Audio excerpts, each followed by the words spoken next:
Anti-abortion activists in Arizona cheering today as they watch the legislature fail to move forward with an effort to repeal a near-total ban on abortion in the state. Those on the other side of this heated debate say the fight is not over. Patients, along with their providers and loved ones, get to decide our health care, not politicians in that building back there.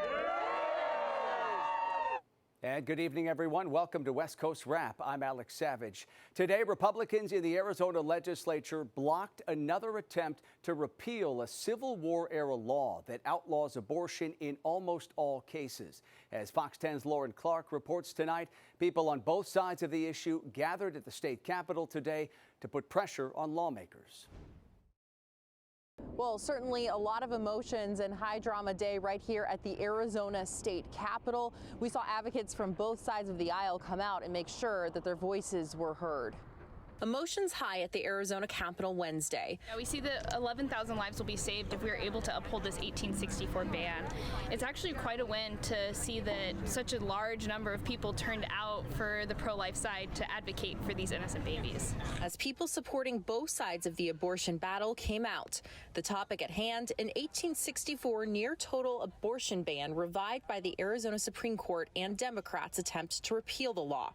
Banning all abortion in Arizona has always been the end game for Republicans. Make no mistake and do not let them rewrite history. In the House, the motion to overrule my ruling fails. Without objection, the House stands at recess. A motion to consider the repeal of the 1864 law failed by a 30-30 vote. Republican Representative Gress joined 29 Democrats in voting for the motion, but it came up short, much to the approval of pro-life advocates in the overflow watchrooms.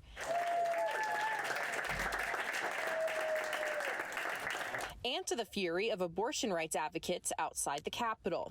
We should be able to make our own decisions about our own bodies. At the Senate, a motion to introduce a bill to repeal the 1864 law successfully passed by Democrats, assisted by 2 Republicans.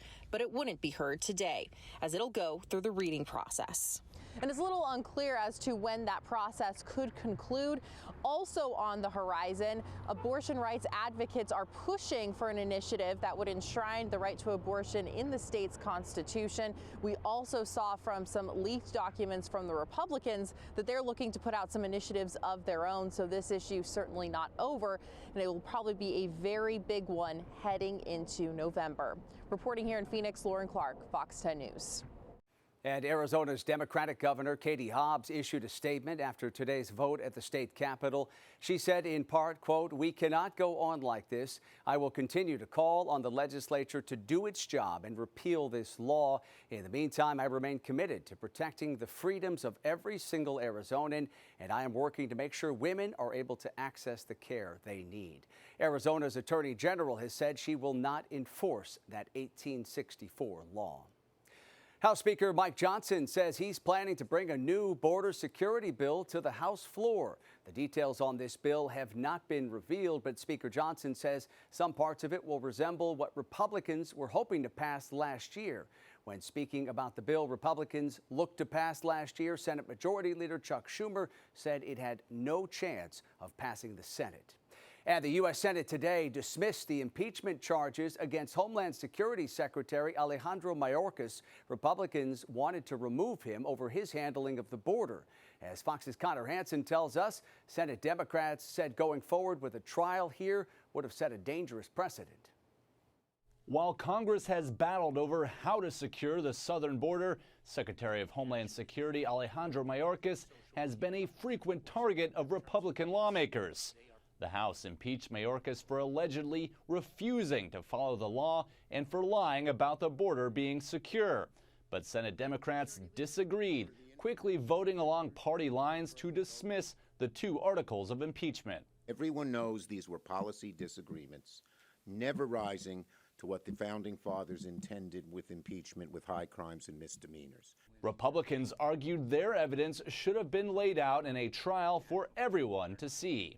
He breached his constitutional responsibility. He's openly defied the federal law on immigration and the will of Congress. Despite the White House and Secretary Mayorkas calling on Congress to fix the broken immigration system, Both sides are still pushing their versions of a border security bill.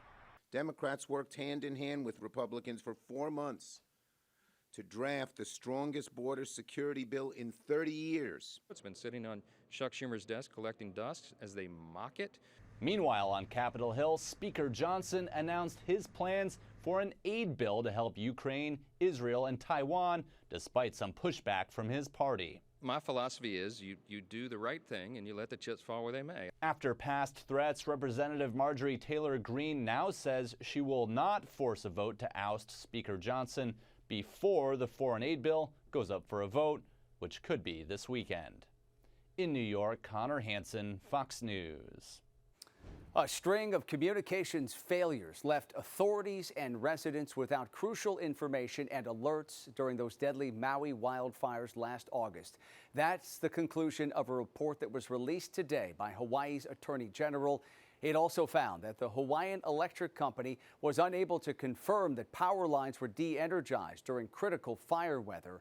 101 people were killed. The Attorney General described the first responders as heroes. When you read the communications and the radio talk between firefighters and police officers, you can only come away with the understanding that these folks risked their lives for hours, saving people and trying to prevent people from dying. The Western Fire Chiefs released their assessment yesterday, saying that scarce resources and lack of mutual aid also added to the challenges during those fires. Alaska Airlines continues working tonight to get flights back on schedule after a major disruption earlier today. Here's a live look tonight at Seattle-Tacoma International Airport as the flight takes off there. Travelers here in Seattle and at other major airports have been warned to expect some delays because of this morning's temporary ground stop for all Alaska flights. That stop was ordered to resolve an issue with the airline's weight and balance system for planes. The domino effect of those delays was felt at the San Francisco International Airport as well. At around 11 this morning, roughly 15% of Alaska flights were delayed there at SFO. That number jumped up to about 25% an hour later. Alaska passengers reacted to today's issues. I texted my family and I was like, I hate that I'm on a Boeing 737 and they're not telling us why we're not taking off. So it did kind of stress me out. I fly all the time, and so it feels more rare when there isn't some sort of delay or some sort of an issue. Safety's always first, so I'm not going to complain if I'm a little bit late just to make things safer. Some passengers said they were sitting at their gate for 2 hours before they were told about the problems with Alaska's systems. Coming up tonight here on West Coast Wrap, it's now a lot easier for travelers to file a complaint about an airline. The new program here in the West that allows you to alert state authorities about issues ranging from canceled flights to lost luggage.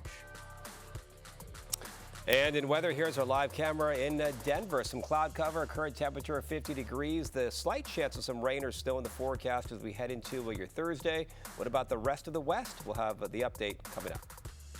Also coming up tonight, preparing for disaster. We'll show you what firefighters are doing right now to get ready for wildfires that need to be fought from the air.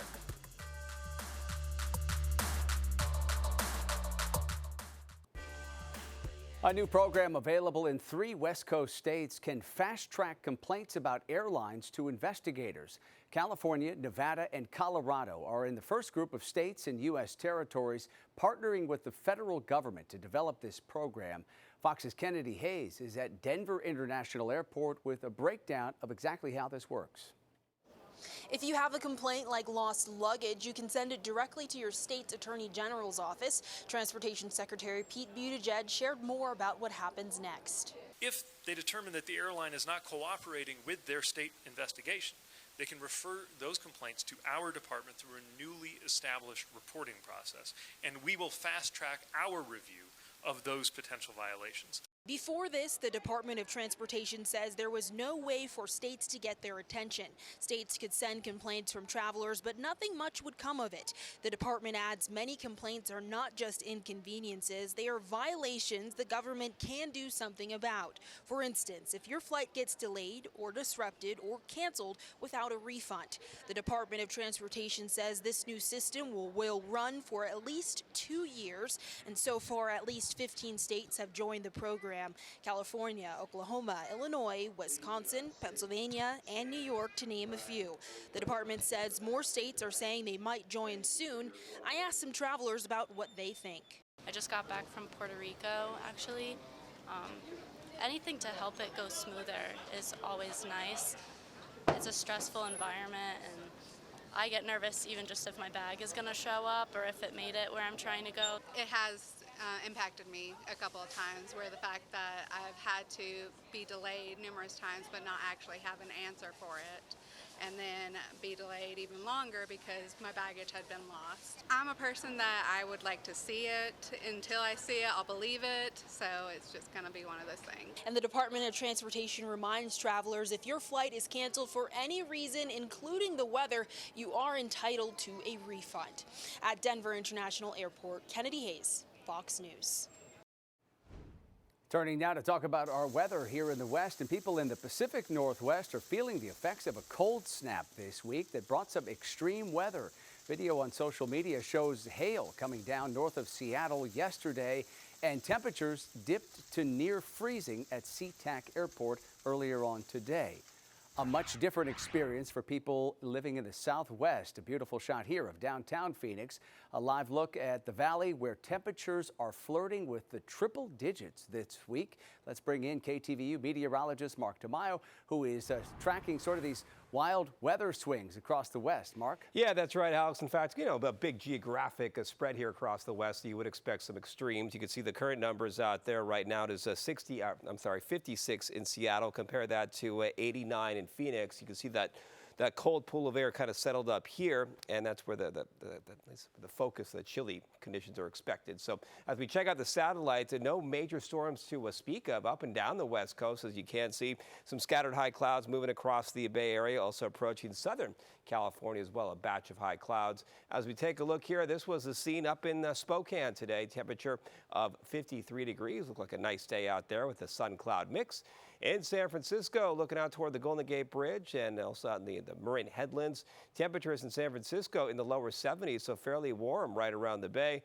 And in the Phoenix area, you can see a high today of 93 degrees. Not a cloud in sight.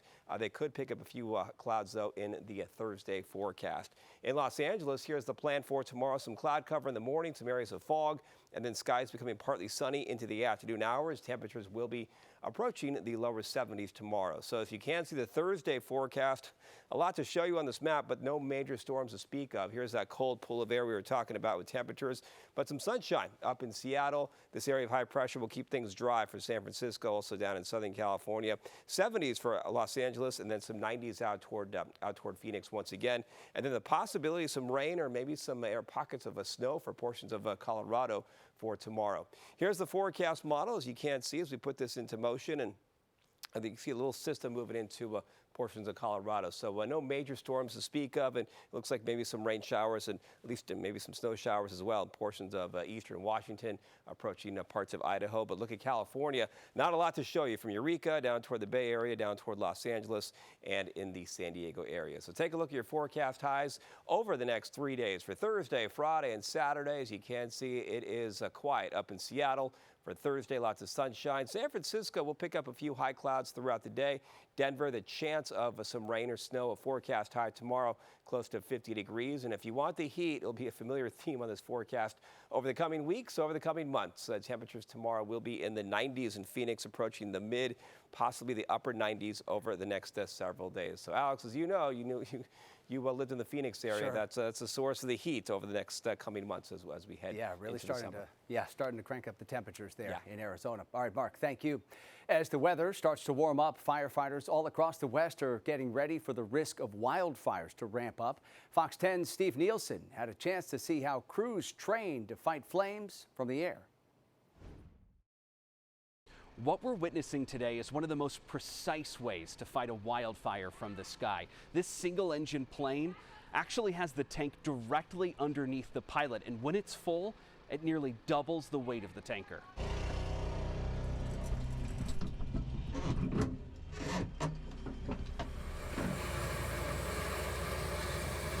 All day, every day for the last few weeks, these planes have gone up and down this Buckeye airstrip, training. These are single-engine planes with precision attacks. We fly lower, a little more accurate, obviously a much smaller load of retardant, but they'll string sometimes 6 or 8 airplanes together, so you're getting it one after the other. Before Western Pilot Service trains in the air, they head to the sandbox, going over the exact plan and what to expect. At first, everybody thinks it's a little comical, and then it gets very serious. Then they load up the planes with water, 800 gallons, and they hit the sky. Tanker 896, this is base. Tell us what the conditions are like up there right now.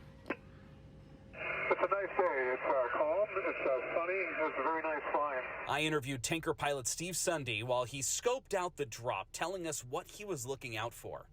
Check out obstacles, check out people on the ground, and just overall being aware, because there's changes and surprises all the time, and we don't like.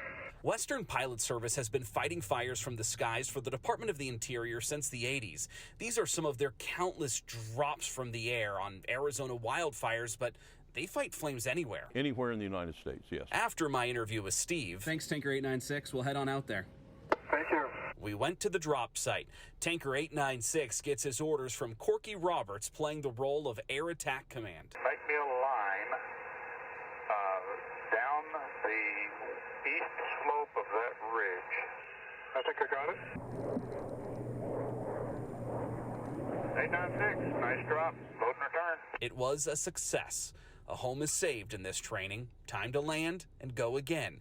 Wildfire season is fast approaching. So the teams are now trained. They say the planes are ready. They can fight a wildfire anywhere in the country, based right out of here in Buckeye. Steve Nielsen, Fox 10 News. Coming up tonight here on West Coast Wrap, a sad night for hockey fans in the desert as the Coyotes take to the ice for what's expected to be their final game in Arizona. What team officials are saying about relocating to Utah. Also, Taylor Swift dropping hints about her next album all across the country. We'll show you how Swifties are descending on one California shopping center to examine her clues.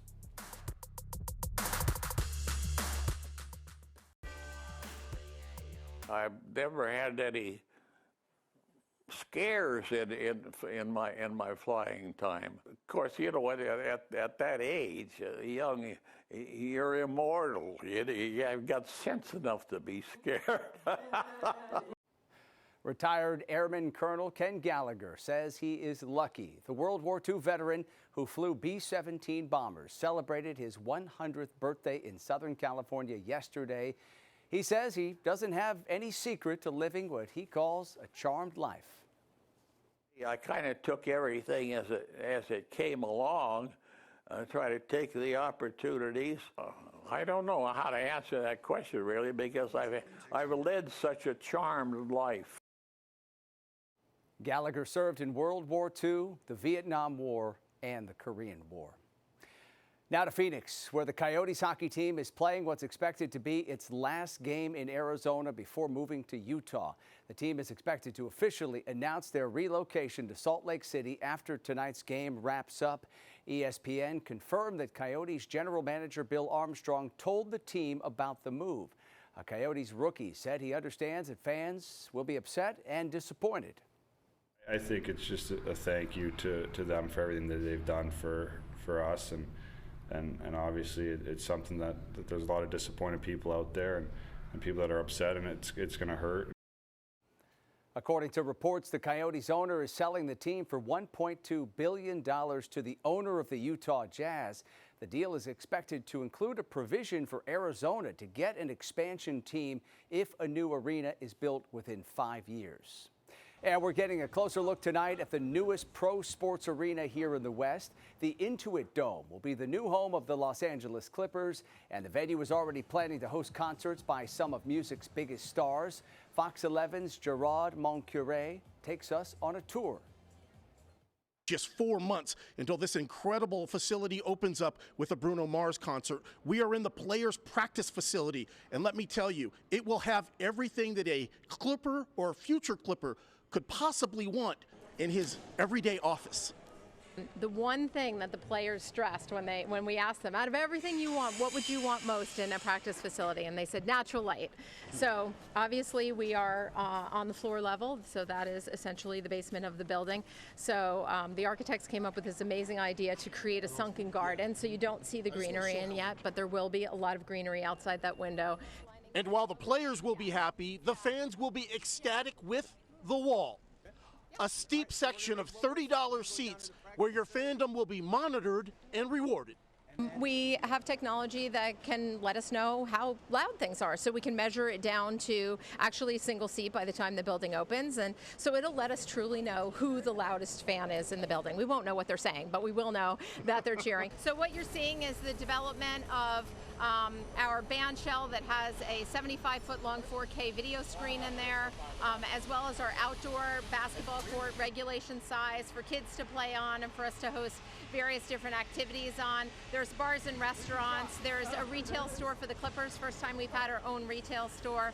And then the completion of the Spanish Steps and the canopy over it. In Inglewood, Gerard Moncure, Fox 11 Sports. All right, just days before Taylor Swift's new album drops, Swifties are swarming a pop-up art installation in Los Angeles. The superstar partnered with Spotify to create a faux library right in the middle of the Grove Shopping Center. This is all to promote her new album, The Tortured Poets Department, which comes out this Friday. Fans are lining up to take a closer look at this display. And we spoke with TMZ's Branson Quirk about Swift's ability to keep fans wanting more. She is such a good businesswoman. She has so many ideas that we've seen work over and over again, and she keeps surprising fans. I think that the best thing about Taylor Swift is her element of surprise. I mean, she just announced this album 2 months ago, and it's only been 2 months, and look at all of the hysteria, all of the hype over this album, and she just keeps doing these little things that just keep leading to new things and other aspects of her music. And Swift's team is dropping a number of hints about the new album across the country. There's also a mural painted on the side of a building in Chicago, which includes a QR code surrounded by numerous instances of the letters TTPD. When you scan that code, it takes you to a YouTube short of a typewriter typing the letter T. Finally, tonight, firefighters in action today in California's Central Valley, rescuing a puppy that was trapped inside a wall. That puppy fell down about 70 feet into an open water well in Fresno County. Crews say the opening was only 6 inches in diameter, making it difficult to maneuver during the rescue operation. With the help of a camera, some rope, and a pole, animal control officers and CAL FIRE crews were able to pull that pup to safety. After about 2 hours, the resilient puppy was returned to her owner. Glad she is doing well. Great job by those crews there. That does it for West Coast Wrap tonight. We appreciate you watching. And as always, a reminder, you can stay up to date on all the stories we're covering across the West at our website, westcoastwrap.com. Have a great night. We'll see you back here tomorrow.